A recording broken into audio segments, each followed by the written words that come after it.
Hi, today I want to talk about children's books. So, children's books are different from an adult's book in several ways. Obviously, the visuals are different, the storytelling is different, the audience is different, but also the way these books are produced. So, basically, the children's books are generally categorized and produced based on the age group. So, age group is a very important factor over here. So you will see children's books from mostly in the range of 0 to 3 years as the age group. These are mostly board books, and these books look something like this. Then there are picture books, which are for kids with ages between 3 to 7. And let me show you one that I have. These look like that. These are the picture books. Then there are the early reader books, which are for 5 to 8 years. Then there are the middle grade books, which are for 8 to 12 years. And then obviously you have the adult books. Now, if you look at the 0 to 3 years books, which are the board books, you will see that in most of these books, they have fewer words. So I have something like this with me, which is like a 0 to 3 year, and these have fewer words, and mostly you'll see that the words are also repeated, the ideas are repeated. Then you will see high contrast visuals over here, right? And then you will see that the format in general is such that it is durable. Then when you go to picture books like the one I showed you, they have around 300 to 800 words as the word limit, and visually they are more appealing, there are more pictures in it, and somewhere they're trying to convey a lesson or something of that sort. Then you have the early reader books between the ages of 5 to 8, wherein you have shorter chapters. So the concept of chapters starts coming in, but there are shorter chapters, and you have larger format. Even in these books, you'll see that the font isn't that big. The font is pretty small. Most of these books, when they are produced, a lot of emphasis is being put on the theme and something that they call as the emotional safety. So you want to make sure that you're not introducing any element of fear while you're telling the story, or it will rather contribute to the cognitive development of the kid. And these days also, authors are trying to include ideas like inclusion and diversity, very subtly though, but these ideas are also trying to be implemented in these books. Then you will also see that when these books are produced, they are produced in a slightly different way than the adult books. Adult books will not cost you as much as the child book really costs. So the production cost is somewhere between $17 to $19 for a kid's book, and that for an adult book is not that much. So it's a little expensive to produce a book. Now when you see these books, you see that the production is expensive for the following reasons. One is, you'll see that these are all round ages, okay, so that it should not hit the kid.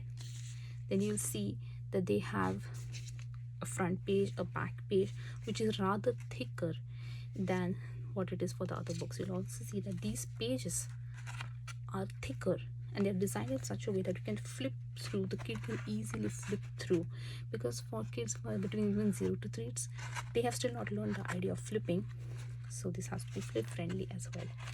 Then you'll see that the ink which is used in these books is generally non-toxic in nature, and they are spill resistant. And the way the plastic on this book is, it is drool resistant and spill resistant. Then if you look at the other hardcover picture book, the way they are printed, the way they are stitched, the binding, the stitching is such that not many elements of it are revealed, because you don't want the kids to go ahead and try to open the book and it should not get torn basically. Again, most of these books it's high color printing that is going on over here. Again, durability, safety, weight is also something that's important, because the small hand should be able to pick up these books. So those are some things. Let me see what books I have.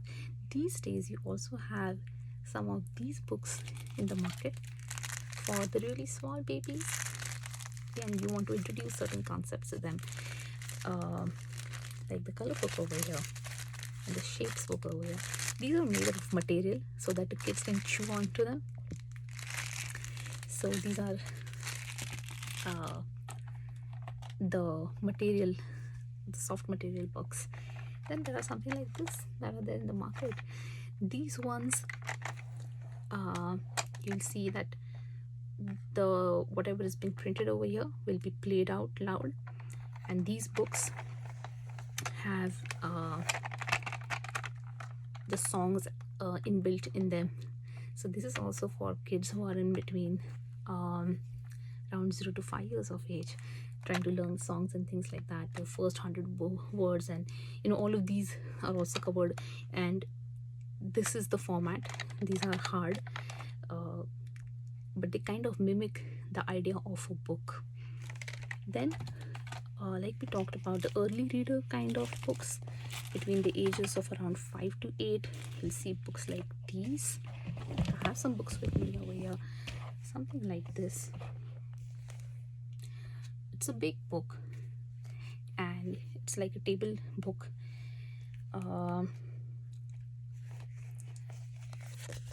It's not the usual 11 by 11 inch, which is a standard that they use for printing the books. One of the standards is 8.5 into 11 inches, and another one is 10 by 10 inches. So this one doesn't belong to that. This is the 5 to 8 year old kind of category. And again, it's got visuals. The pages are thick but not as thick, and you can see a lot of pictures, content, mostly written in such a way that it is visually appealing. Lot of attention is given to what is being trying to communicate, what is being trying to explain or being communicated via these images. And it should be easy for a person to read the text, look at the visual, and kind of understand the story. So these are these books. And then you have something like this, which are the small baby books. This is for the 0 to 3 years of age, and you'll see how this is made. It is so small that it'll fit into the hand of a small little baby, and all it has got are pictures and just one word to explain the picture.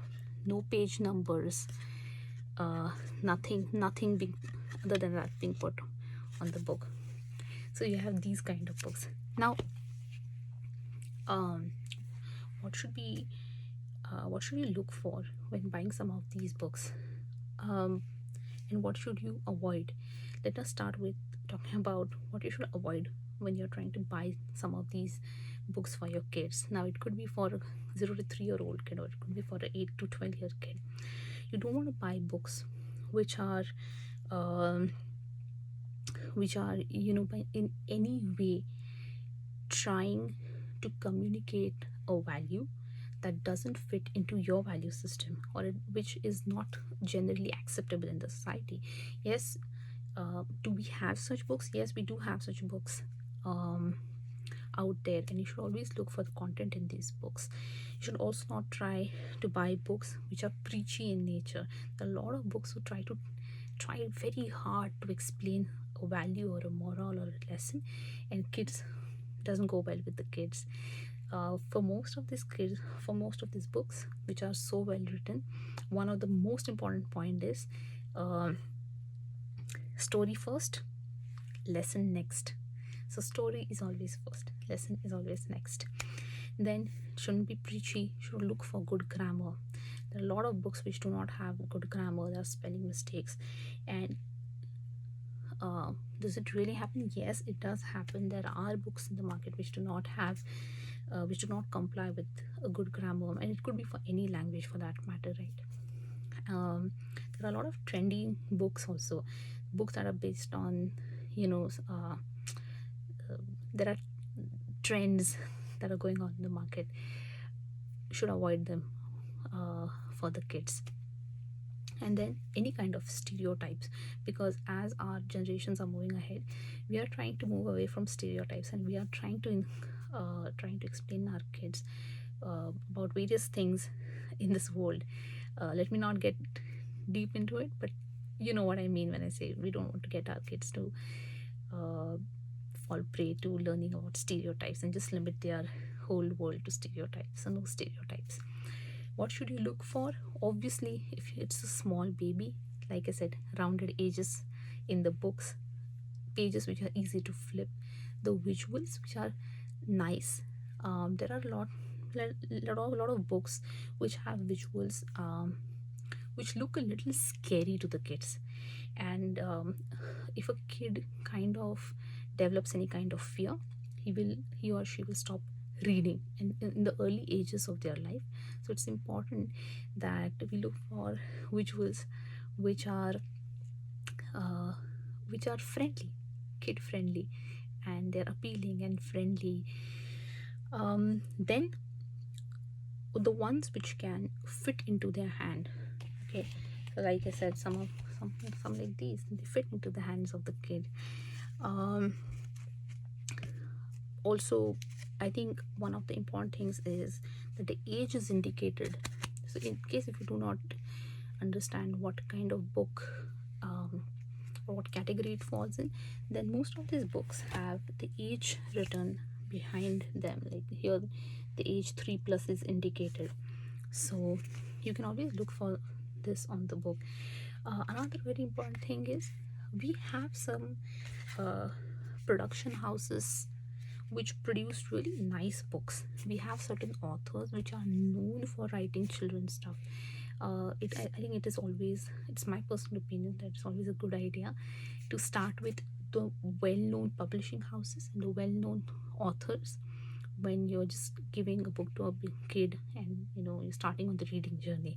It's always, I think, a good idea to do that. I made a list of some of the books which are pretty famous, and let's talk about that. We have something like The Very Hungry Caterpillar, Goodnight Moon. Then we have Brown Bear, What Do You See, Dear Zoo. These are some of the books in the category of 0 to 4, which are like a must read for the kids. Then for the category of 3 to 7, you have a very nice book which I'll also recommend, called Oh, the Places You Will Go. Then Where Wild Things Are, Cat in the Hat, Snowy Day. These are also the books which range in the category of 3 to 7. Then for the 5 to 8, you have Frog and Toad Are Friends. You have The Magic Tree House. Then for the 8 to 12 category, you have something like the Harry Potter series or the Charlotte Web series. These are some of the very well-known books. They very easily introduce the concepts which you would rather want to tell your kids. These concepts are very beautifully introduced in some of these books, so it should definitely pick up one of these if you have kids belonging to one of these age groups. Lastly, I think I would also like to talk about like I said, teaching your kids certain concepts like sharing, patience, dealing with the first day at school, introducing them to the concept of bedtime. You also have books on potty training. So if you are trying to introduce a concept to a kid, there are books which have worked on these, and you can definitely try buying one and introducing it to your kid and seeing how they react to it. So yeah, I think yeah, that's all I wanted to share. Thank you.